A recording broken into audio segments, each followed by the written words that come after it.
Hello and welcome to another glorious read. I am your host, Aspen Sage. Let's get into it.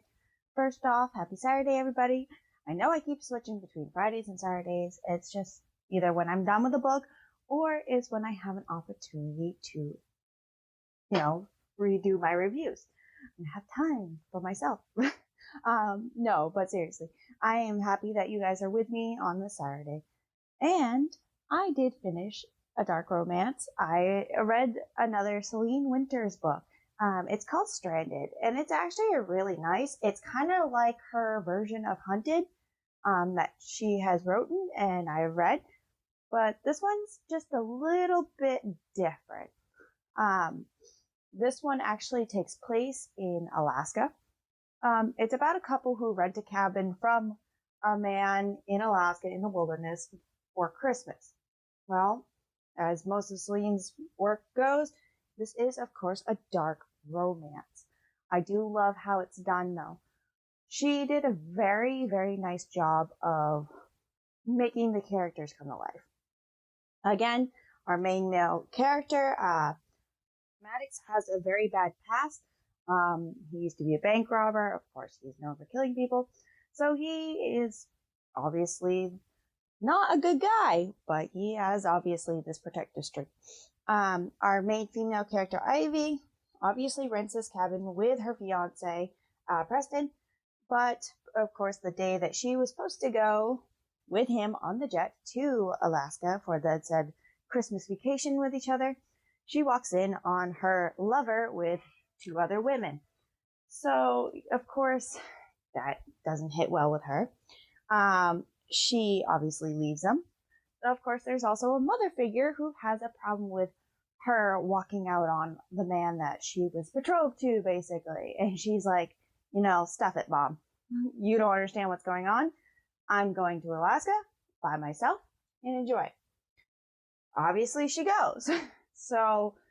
And of course, this male character is obsessed with it. He has this whole idea that he basically wants to steal her for himself. He wants to basically murder her boyfriend and just keep her. He is so obsessed with her. And of course, he's also slightly deranged. So obviously, Ivy shows up. Maddox at this point is chopping wood, and of course, he can't get the thought of her out of his head. So he ends up grabbing his other wood, if you get my drift, and she catches him. And he is very like, oh my goodness about it. But at the same time, he's like, you like what you saw. So it's a very weird thing. She obviously is like, oh my goodness. But at the same time, she's like, that is the hottest thing I've ever seen. This woman is very obviously straightforward. She is mad at obviously her ex for what he did, but she is basically turned on by Maddox. So most of the first part of the book is a lot of them teasing each other. She basically positions herself in front of a window and he's watching from the shadows. Whole stalker vibe kind of thing, especially with the masks. So he has a lot of masks that he wears, and unfortunately, that's a turn on for her.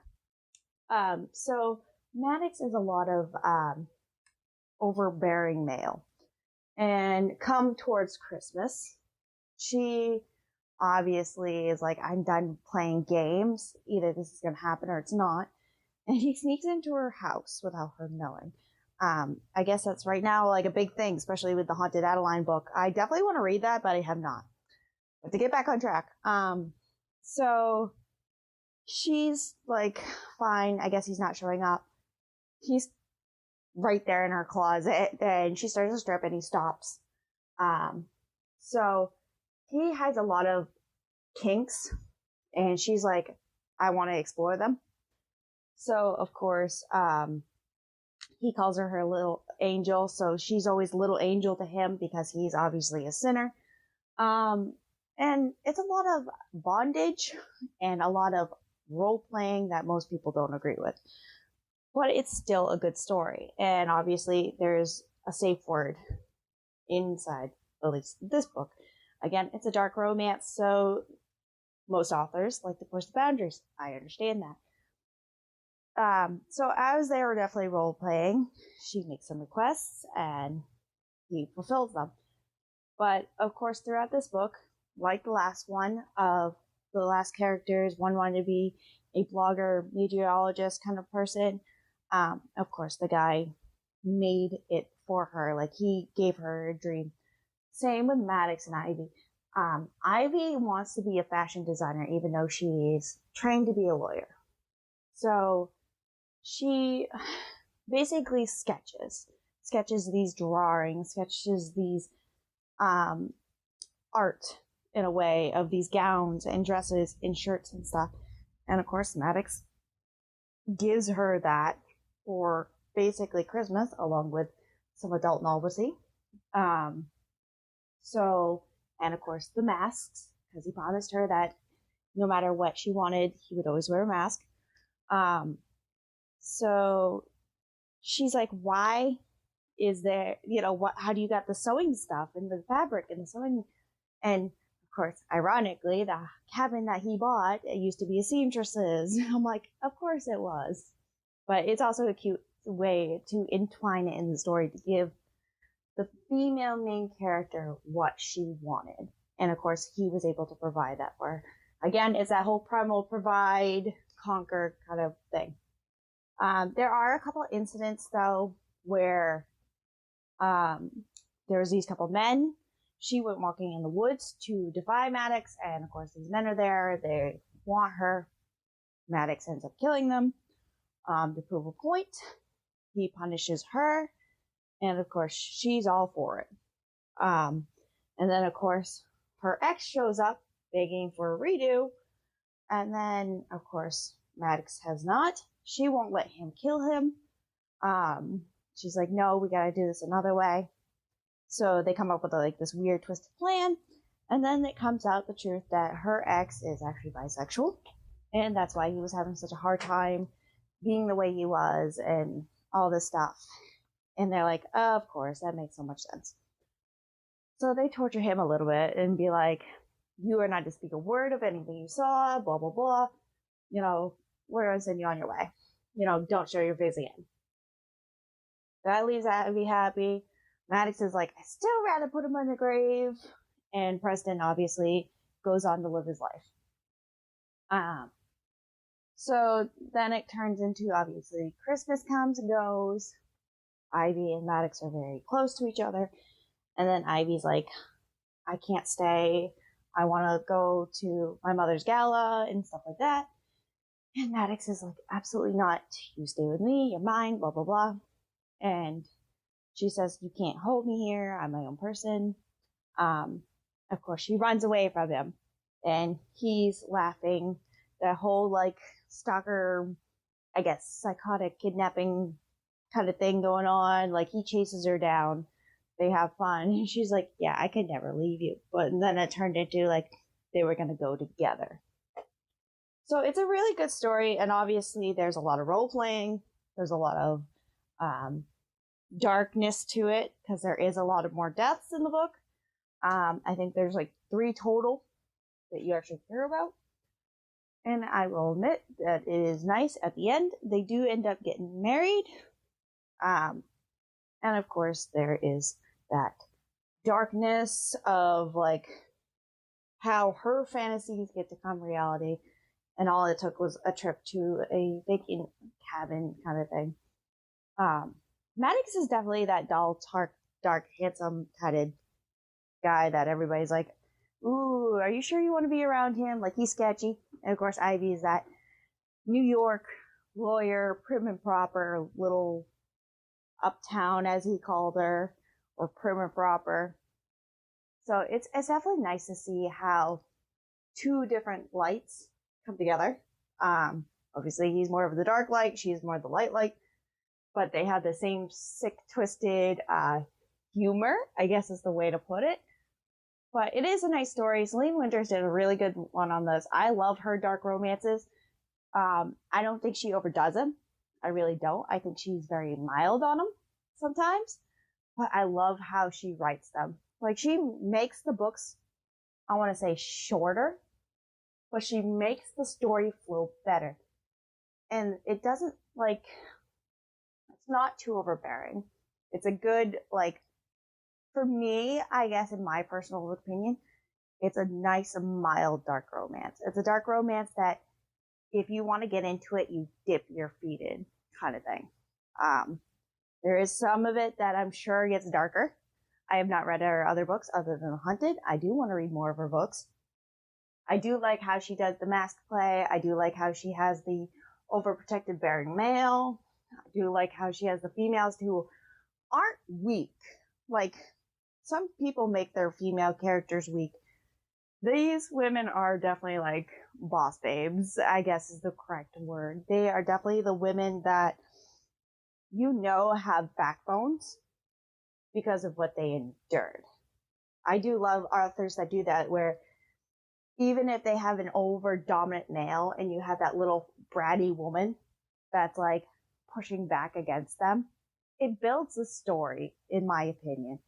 So all in all, I have to say probably Ivy is my favorite character in this. Maddox is very close though. He is very,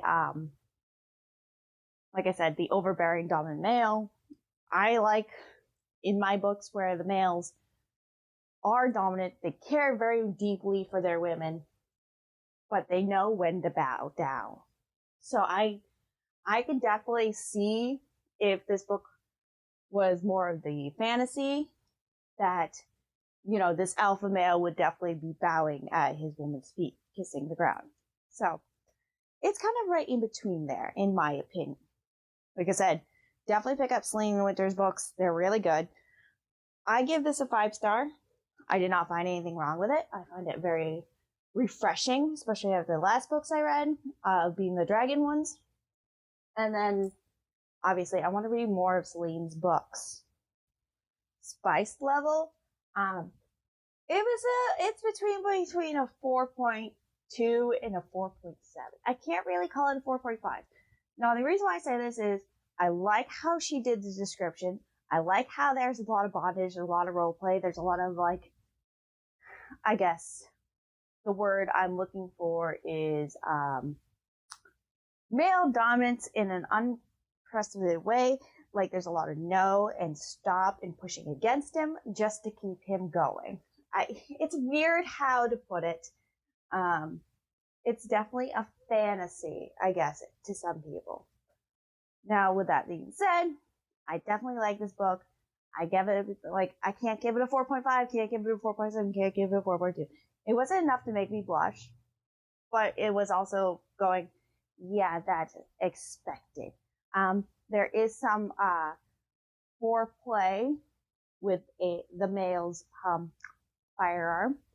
So just to warn you, there are trigger warnings in this book as well. So with that being said, I did enjoy it. I do recommend it. Like I said, it's not so much on that dark level scale. Like, I think these books are more of a dip your toes in and see how you like it. And again, if that's your thing, it's a nice, refreshing read. So with that also being said, we are going back, and I'm happy to say this, Jessica Hall released her 7th and 8th book about the Lichen Kings. I'm very excited. This one's about the Gamma, and I'm very excited because if I remember, it was Gaming and Abby, and I've been waiting for these books, and I'm so tired waiting to just like read them and engulf them, because I really enjoyed her Lichen King books. I really enjoyed everything I read about them. I was very upset how she did Damien dirty, or not Damien, oh geez, I can't even remember, Liam dirty. I was upset about how Liam got dirty, but I do love her books, and I think they're very nicely written as well. So I'm excited to read these. They're in my cart. They're next to be read. There's 2 books that she added. One's being Made It to the King's Gamma, and one's being Saved by the King's Gamma. So I'm excited. I know they're going to be a little bit more expensive where they're new, but I don't care. I mean, I like to read books that are not over popular yet. So I'm really excited to like grab onto these books and read them and see how these are. So yeah, I'm ready to go. I don't know about you. I don't know if anybody else has read Jessica Hall's stories. I love them. I know she has others out, but right now the Liking King's Luna series, yeah, I love that. I love that series, and like I said, Liam is definitely one of my favorite side characters, and then there was Dustin, but like it's very nice. I'm excited. I hope you guys are excited too, because I've been dying to know where this story goes, because last I knew, Abby was just a plain werewolf, and Gammon was a liking, and something about mating, and he can transform her into a liking. I don't know. I'm excited. I can't wait to see how it goes. But like I said, we'll keep going. I am excited to read these books. And of course, I'm writing my own books. I'm working on Leo's book. Like I said, the Celestial and Demigod series. So my first one is Daniel's Aries. It's about the first Celestial Aries. She's actually the first Aries born after one passed away. And of course, her guardian, Daniel. As you can assume, they are paranormal romance books. I can't say they're on the darker side, but there is violence. There are some trigger warnings too, as well. Obviously, a lot of things happen, trauma, because authors like to traumatize their characters. I remember long ago, I did a video that says, if you were stuck in the first book you read, would you be okay? And I'm like, well, I'm an author, so yeah, I'm gonna need witness protection. A little author joke, because sometimes you feel like your characters are like, really? Why are you doing that to me? Come on. What did I do to you? I get it. But no, first is Daniel's Aries, and then Paige's Immortal King Leo. Obviously, Leo being the King Celestial, he's the lion, so he's got the world on his shoulders. And of course, what better to be his guardian than a lovely fae? Her name is Paige, obviously, because of the title. And Paige is definitely a little spitfire. She not only helps Leo control his little kingdom, as we put it, or the whole realm. Obviously, his job is to keep balance along with the other Celestials. Leo is also one man who has a temper, and he exerts it a lot. And it takes Paige to be like, that's not very kingly of you now, is it?